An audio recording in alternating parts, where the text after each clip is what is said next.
আসসালামু আলাইকুম রহমতুল্লাহি Shimul memorial north school and college কর্তৃক আয়োজিত অনলাইন ক্লাসে অষ্টম শ্রেণীর সকল শিক্ষার্থী বন্ধুরা, তোমাদের সকলকে জানায় আন্তরিক অভিনন্দন, শুভেচ্ছা ও স্বাগতম। আজকে তোমাদের দ্বিতীয় অধ্যায়, এই অধ্যায়ের উপরে ক্লাস উপস্থাপনায় আমি সাথে আছি মোহাম্মদ মোর্শেদ আলম, সহকারী শিক্ষক, Shimul memorial north school and college.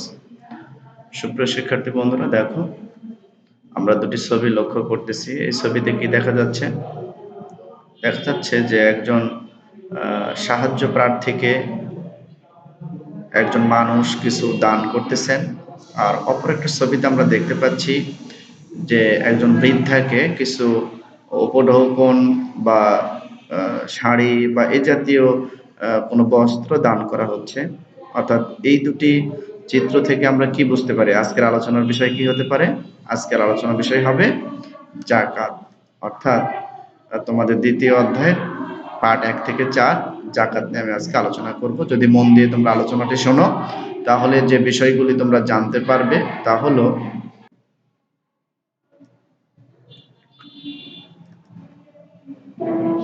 জাকাতের পরিচয় ও নিসাব জানতে পারবে, জাকাতের মাসারিফ ব্যাখ্যা করতে পারবে, জাকাতের অর্থনৈতিক ও সামাজিক গুরুত্ব ব্যাখ্যা করতে পারবে। সুপ্রিয় শিক্ষার্থী বন্ধুরা, তাহলে আজকে আলোচনা শেষে আমরা এই বিষয়গুলো জানতে পারবো। চলো আমরা দেখে নিই আজকে আলোচ্য বিষয়। আলোচ্য বিষয় হলো জাকাতের পরিচয়, জাকাতের নিসাব, ফসলের জাকাত, জাকাতের মাসারিফ, জাকাতের অর্থনৈতিক ও সামাজিক গুরুত্ব। তোমরা অবশ্যই আলোচ্য বিষয়গুলো লিখে রাখবে এবং পরবর্তীতে যখন পাঠ্য বই পড়বে, আলোচ্য বিষয়ের সাথে তোমাদের পাঠ্য বই একটু মিলিয়ে নেবে। চলো আমরা সরাসরি আলোচনায় চলে যাচ্ছি। আমরা শুরুতেই দেখে নিব জাকাত, অর্থাৎ জাকাতের পরিচয়। জাকাত বলতে আমরা কি বুঝি? জাকাত এটি আরবি ভাষার শব্দ। এর অর্থ হচ্ছে পবিত্রতা, বৃদ্ধি পাওয়া ইত্যাদি। ইসলামী শরীয়তের পরিভাষায় ধনী ব্যক্তিদের নিসাব পরিমাণ সম্পদ থাকলে নির্দিষ্ট অংশ গরিব ও অভাবী লোকদের মধ্যে বিতরণ করে দেওয়াকে জাকাত বলে। অর্থাৎ কোনো ধনী মুসলমানের নিকট যদি নিসাব পরিমাণ সম্পদ থাকে, তিনি যদি সাহিবে নিসাব বা নিসাবের মালিক হন, তাহলে ওই মুসলিম ধনী ব্যক্তির সম্পদের একটা নির্দিষ্ট অংশ আল্লাহর রাস্তায় দান করে দিতে হয়। এটাকে বলা হচ্ছে জাকাত।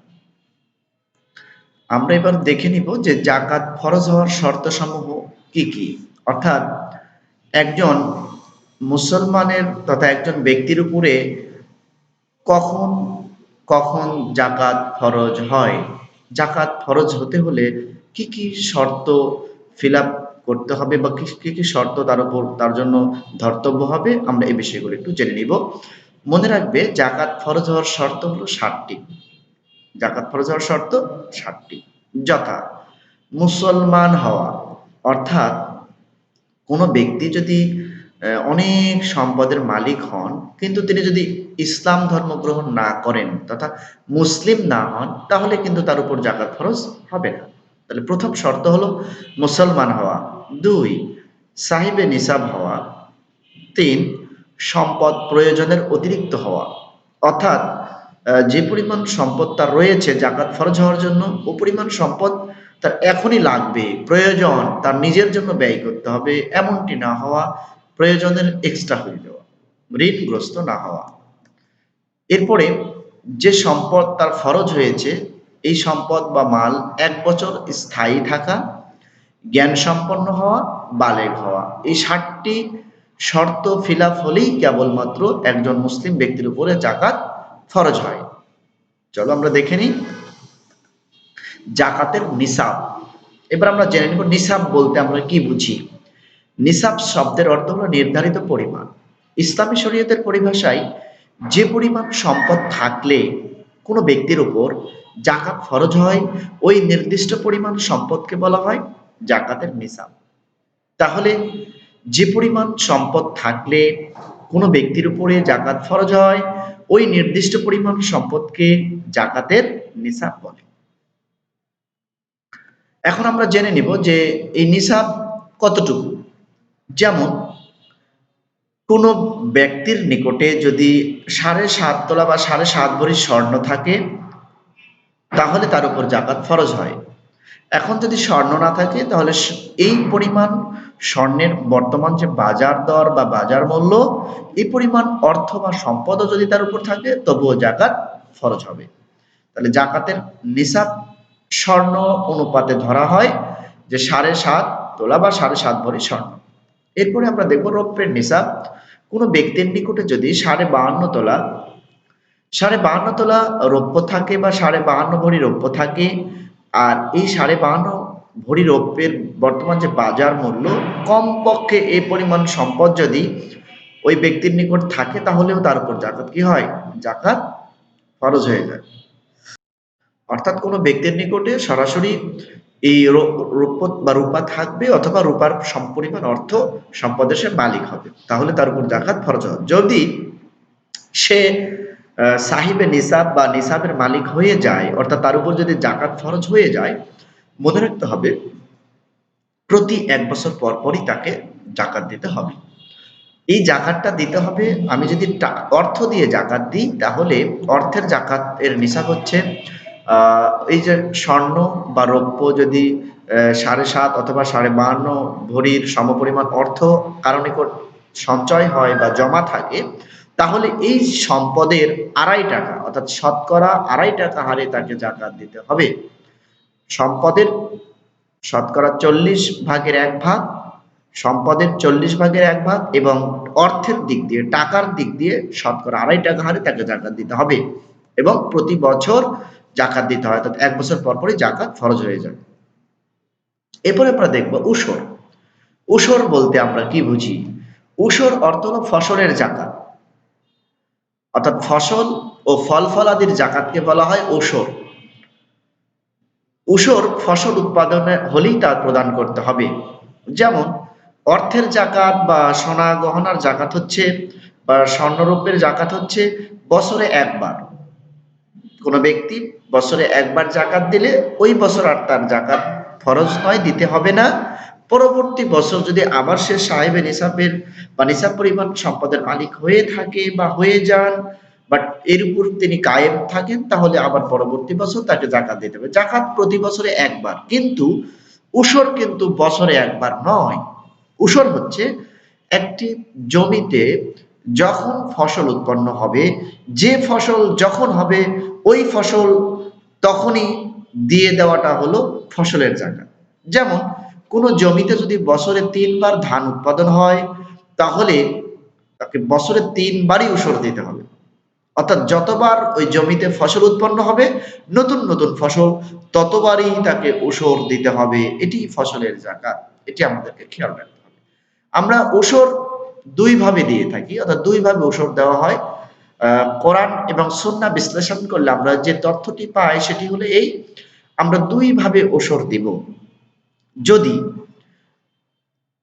কোনো ফসল শেষ প্রকল্প ছাড়াই, অর্থাৎ আমাদের কোনো খরচ ছাড়াই, মহান আল্লাহ সুবহানাহু ওয়া তাআলা প্রদত্ত পদ্ধতিতে প্রাকৃতিকভাবে কোনো ফসল উৎপাদন হয়, এই উৎপন্ন ফসলের ১০ ভাগের ১ ভাগ আল্লাহর রাস্তায় দান করে দিতে হবে।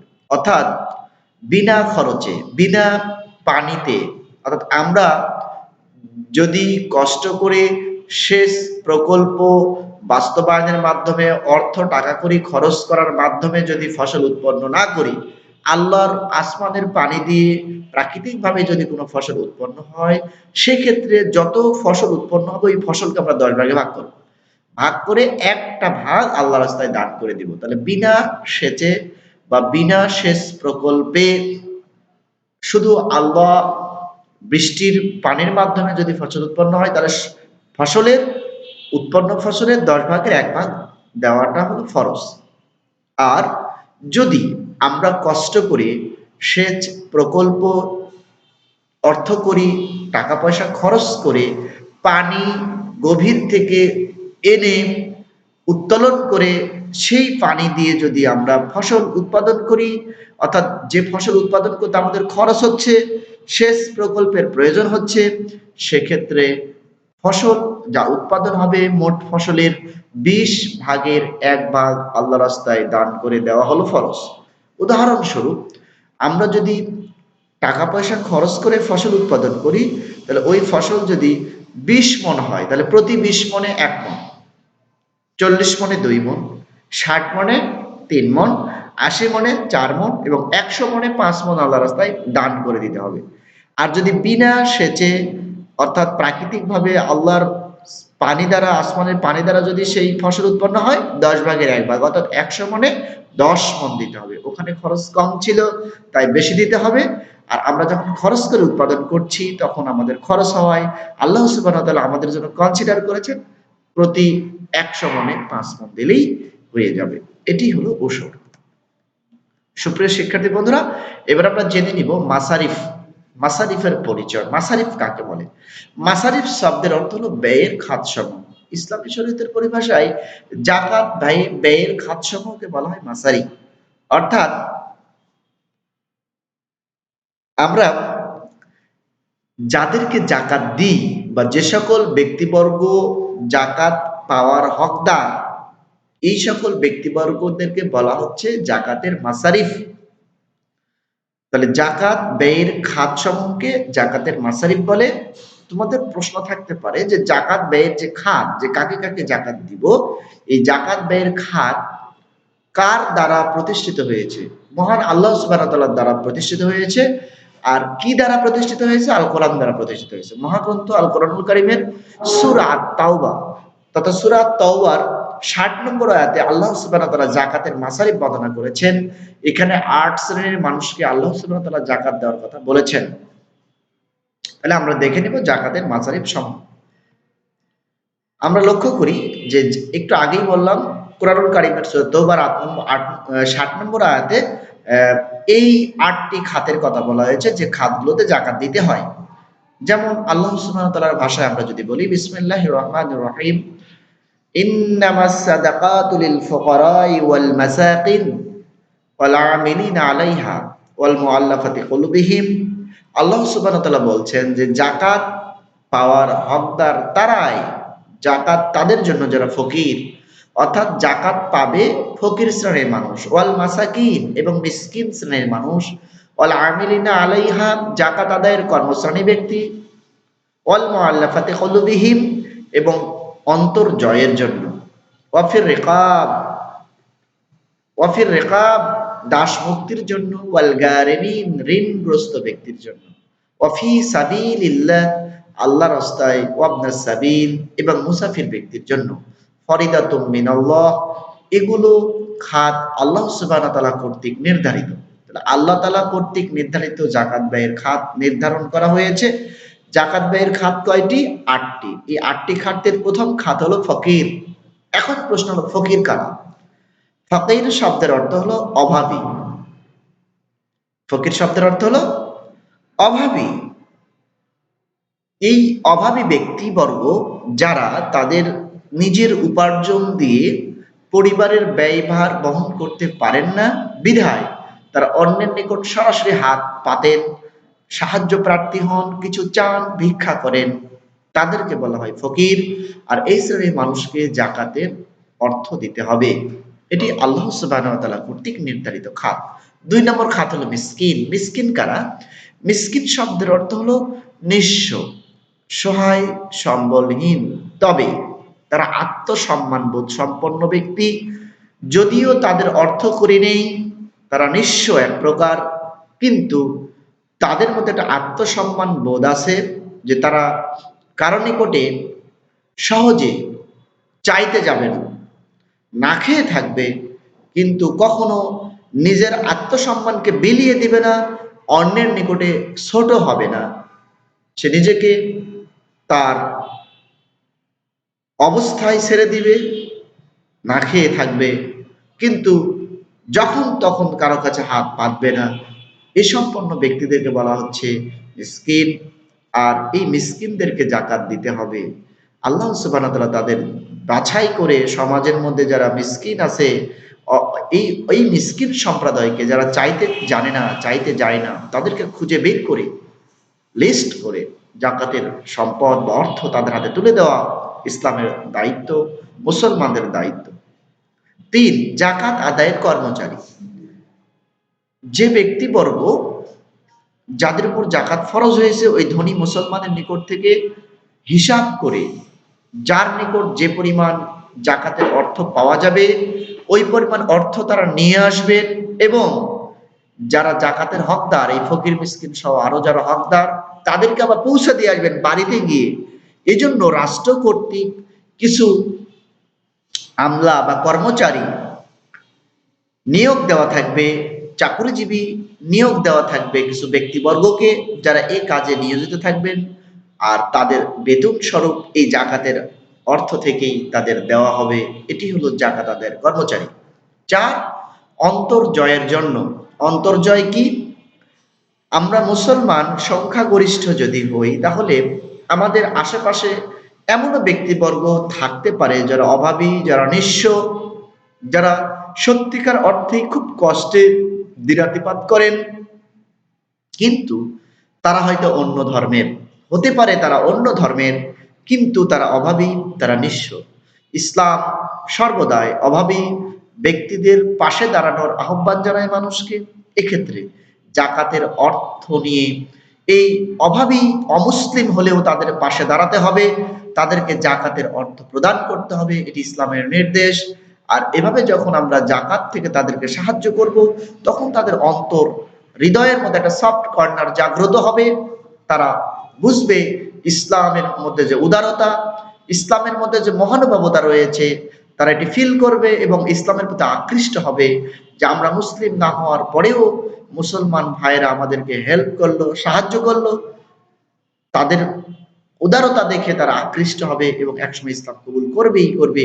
এই জন্য তাদের ইসলামের প্রতি মন আকৃষ্ট করার জন্য আল্লাহ সুবহানাহু ওয়া তাআলা তাদেরকে দেওয়ার কথা বলেছেন জাকাতের অর্থ থেকে। ৫ নম্বর খাত হলো দাস মুক্তির জন্য।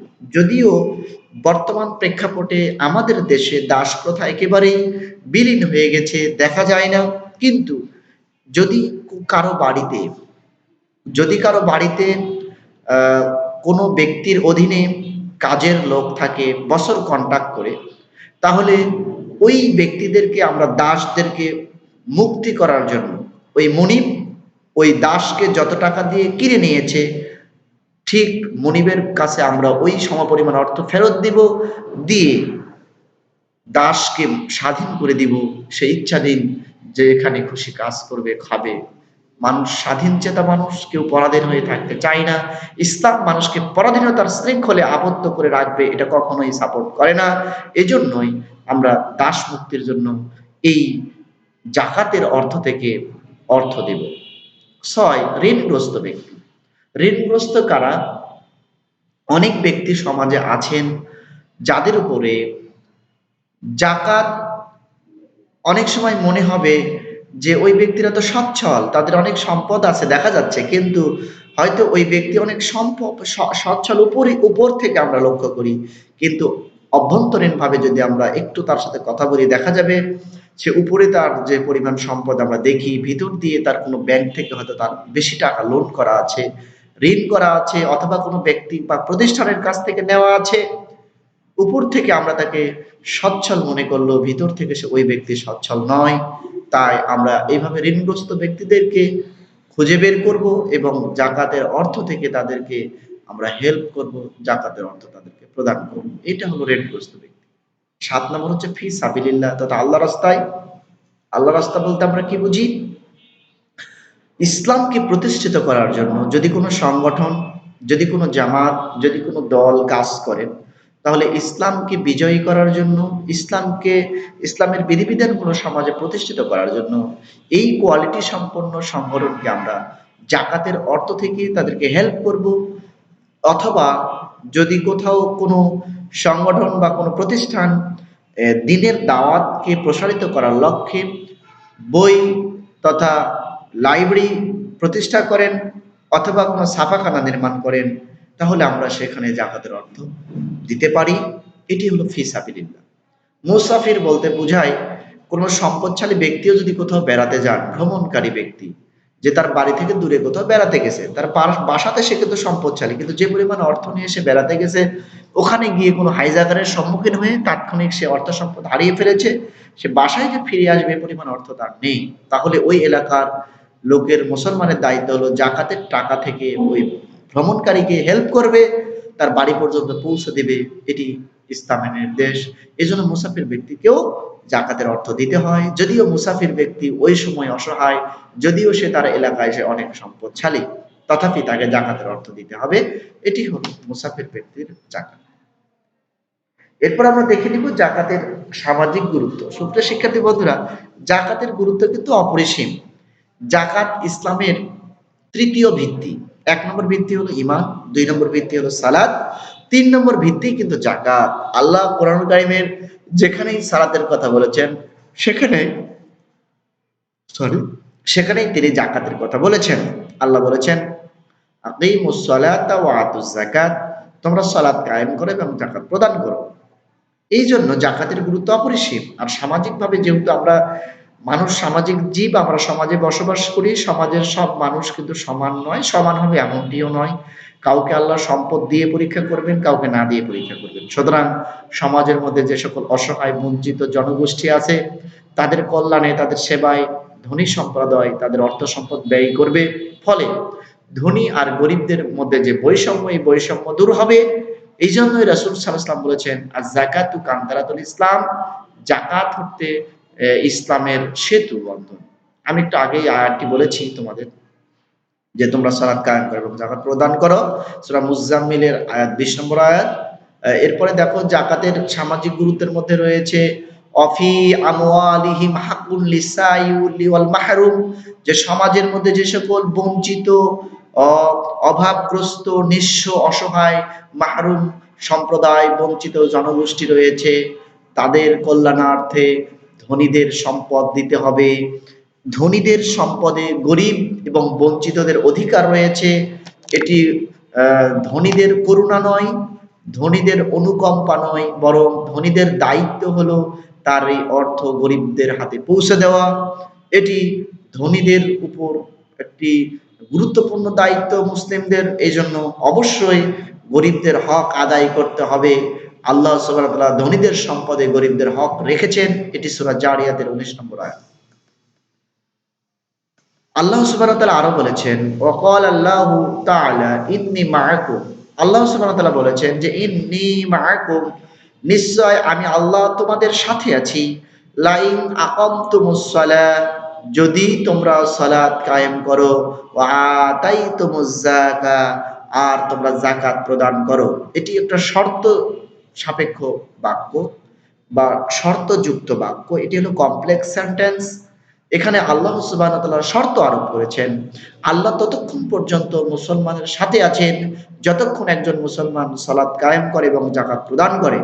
মানে সালাত ঠিক, যাকাত ঠিক, আল্লাহ ওই মুসলমানের সাথে থাকেন। যখন মুসলমানের সালাত ঠিক থাকে না এবং যাকাত নেই থাকে না, আল্লাহ তাদের সাথে থাকেন না বা থাকবেন না, এই কথা আল্লাহ বুঝিয়েছেন। এইজন্য সালাত কায়েম আছে মানে আল্লাহ আমাদের সাথে আছেন, যাকাত সঠিকভাবে সমাজে বাস্তবায়ন আছে মানে আল্লাহ আমাদের সাথে আছেন। এই দুইটির কোনো একটি যদি না থাকে আল্লাহর সাহায্য আমাদের কাছে থাকবে না, এটিই স্বাভাবিক। তাই তো বর্তমান প্রেক্ষাপটে আমরা লক্ষ্য করছি যে মুসলমানদের যে রহমত, আল্লাহর এই রহমত দিন দিন কমে যাচ্ছে, মুসলমান আল্লাহর রহমতে বঞ্চিত হচ্ছে, তার কারণ সালাত এবং যাকাত সঠিকভাবে নেই। মহানবী সাল্লাল্লাহু বলেছেন, যাকাত ইসলামের সেতু বন্ধন। সামাজিকভাবে যদি আমরা যাকাত প্রথা চালু করতে পারি তাহলে অবশ্যই এই ধনী গরিবের বৈষম্য দূর হবেই। রাসূল সাল্লাল্লাহু আরো বলেছেন, একজন জাহিল, একজন মূর্খ দানশীল, সে মূর্খ কিন্তু দানশীল, একজন জ্ঞানবান কৃপণ ব্যক্তির চাইতে উত্তম। আল্লাহর কাছে অনেক প্রিয়, অনেক বেশি পছন্দনীয়। একজন জ্ঞানী মানুষ কিন্তু দান করে না, কৃপণতা করে, বখিল করে, আল্লাহ তার ধ্বংস কামনা করেন। আর একজন মূর্খ মানুষও যদি দানশীল হয়, আল্লাহ তাকে তার সম্মান, তার মর্যাদা বৃদ্ধি করে দেন এবং তার জন্য তার রহমতের দরজা আরো খুলে দেন। রাসূল সাল্লাল্লাহু আলাইহি সাল্লাম বলেছেন, প্রতিদিন দুজন ফেরেশতা আসমান থেকে নেমে আসে, নেমে এসে তারা দানশীল ব্যক্তির জন্য দোয়া করেন এবং কৃপণ ব্যক্তির জন্য যে দান করে না তার জন্য ধ্বংস কামনা করেন। এজন্য আমরা অবশ্যই জাকাত প্রদান করব, দান করব। দানের মাধ্যমে আল্লাহর নৈকট্য হাসিল করা যায়। মানুষ তার যে সকল পাপ থেকে মুক্ত হতে পারে এবং রোগ থেকে, অসুস্থতা থেকে, যে কোনো রোগ থেকে নিজেকে মুক্ত রাখার একটা মাধ্যম হলো দান বা সাদাকা বা জাকাত।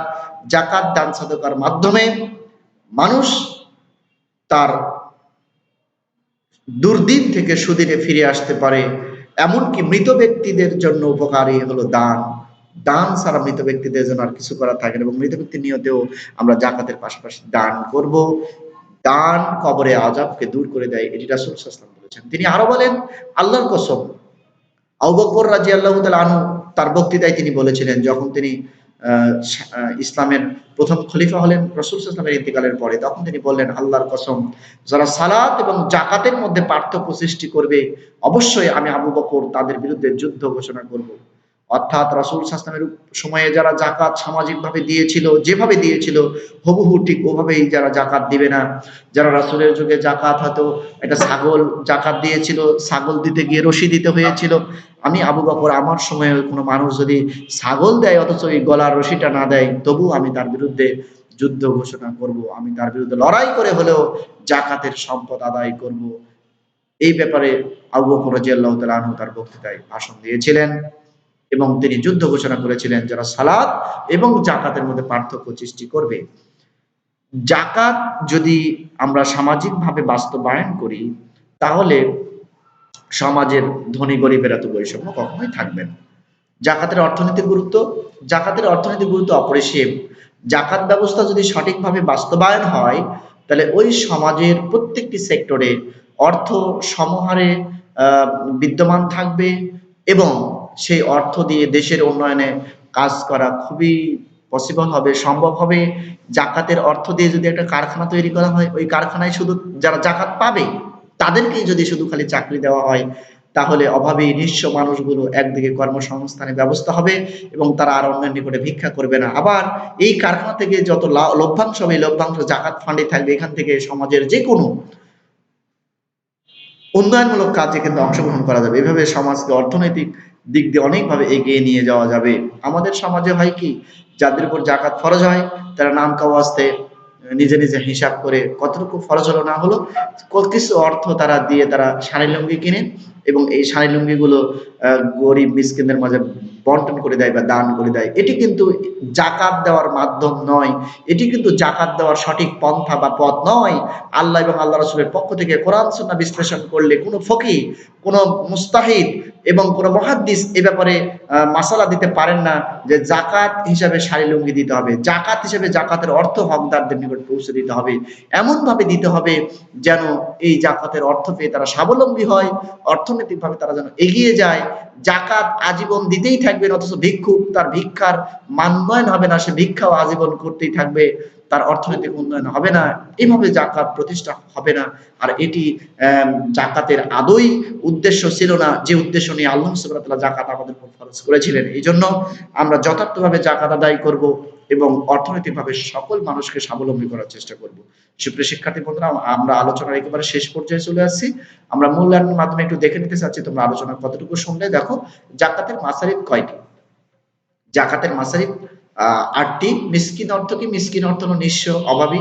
ফি সাবিলিল্লাহ অর্থ কি? ফি সাবিলিল্লাহ অর্থ হলো আল্লাহর খাত। সম্পদের প্রকৃত মালিক কে? আসলে সম্পদের প্রকৃত মালিক আল্লাহ সুবহানাহু ওয়া তাআলা। সম্পদের মালিক কিন্তু মানুষ নয়, মানুষ শুধু তত্ত্বাবধানকারী, দেখাশোনাকারী। কোন সময় সরকারি ব্যবস্থাপনায় জাকাত প্রদান করা হতো?